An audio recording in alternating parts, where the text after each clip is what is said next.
আমরা ভাবি কেউ চলে গেলে আমরা তাকে হারাই, কিন্তু বাস্তবতা সম্পূর্ণ আলাদা। আপনি মানুষ হারান না,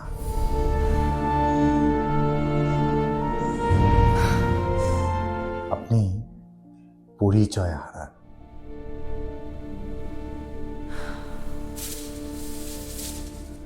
আমি ওর সাথে এমন ছিলাম, ও থাকলে আমি এমন হতাম।